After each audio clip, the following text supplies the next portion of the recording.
Hello, my dear friends. The Lubavitcher Rabbi has many different svarim, some of them on Chumash, and he has always beautiful insights. One of the themes that recurs over and over again is that of Achdus, which is one of the things that the Rebbe devoted his life to, was the Achdus and the unity of Klal Yisrael. On this week's Parsha of Vayigash, he says that the name Vayigash captures the essence, always the name captures the essence of what the Parsha is about. Vayigash means to a reconciliation, to come close to each other once again. And here, in spite of the division that existed between the brothers, here we see the beginning of the process of reconciliation, and that's Vayigash. He moved closer, and that's the theme of the parsha. Yehuda talks about that he was an arev for his brother Binyamin. That means that he was responsible for him.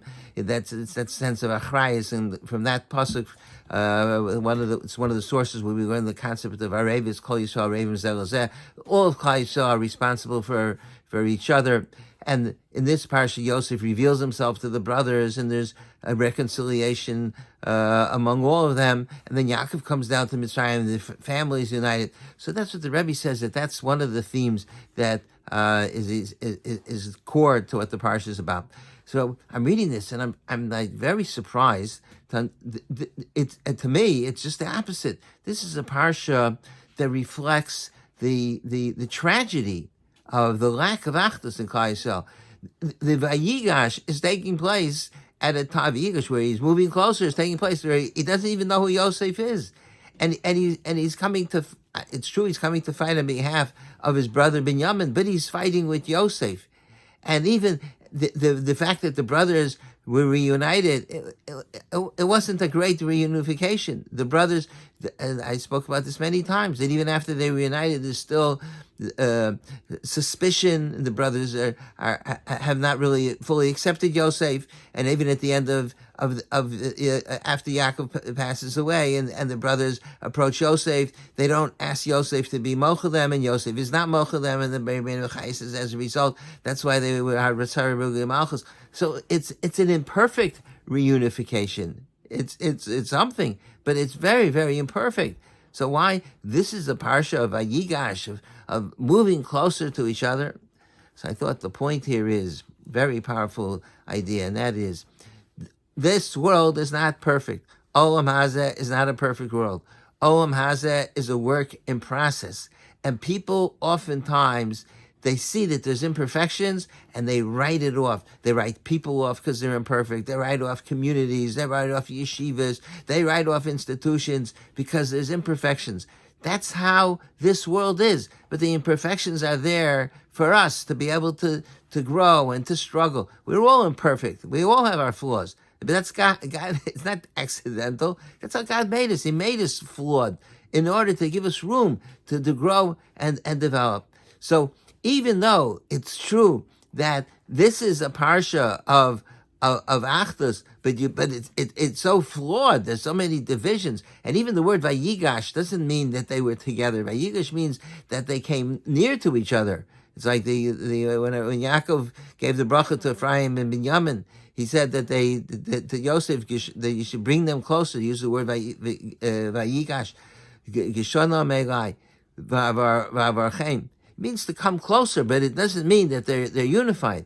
But that's the whole point, is that throughout Jewish history, the best that we can hope for is that there should be a continuous process of vayigash, of trying to move closer. We're never going to have perfection. People have their own things. Everybody had people have their own jealousies and their own biases. That's human nature. But we have to try to overcome, and that's Vayigash, is as they move closer. And it's like if you have two people that are 1,000 miles apart and they're driving towards each other, and now they're 500 miles apart, now they're 200. That's a Vayigash. It's a work in process. And that's how this world is. Olam Hazeh is a Vayigash. There's no perfection.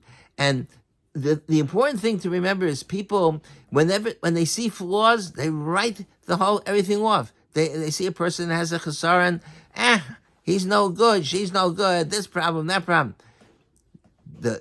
A person has to realize that that's the nature of human existence and the nature of life, is that the world is imperfect. We live in a country in America. It's a wonderful country, but there's so many problems. Eretz Yisrael is the best place in the world to live. Eretz Yisrael also has a lot of problems, and political problems, social problems, all sorts of issues in Eretz Yisrael, religious problems. But don't write things off because there's flaws. Don't write the world off. Don't write off individuals. That is how life is. Vayigash so beautifully captures this idea that it's a parsha of achdus, albeit it's achdus that's flawed and it's imperfect, and there's the reconciliation between Yosef and his brothers is only partial. It's not complete. When will it be complete? When Mashiach comes, then we'll have a complete reconciliation. But it doesn't matter. It means that there's movement towards them coming closer together. And when we see the world with its flaws, instead of focusing on what's wrong, we need to focus on how am I going to make it better. That has to be our focus. Not to be negative, but to be positive and say, wow, look at the good things and let's build on that. Let's make it better because there's so much good in the world. There's so much good in individuals. And let's work to making things, even the achdus, even stronger than it is. Thank you very much for listening. I wish everyone have a good Shabbos and a wonderful day.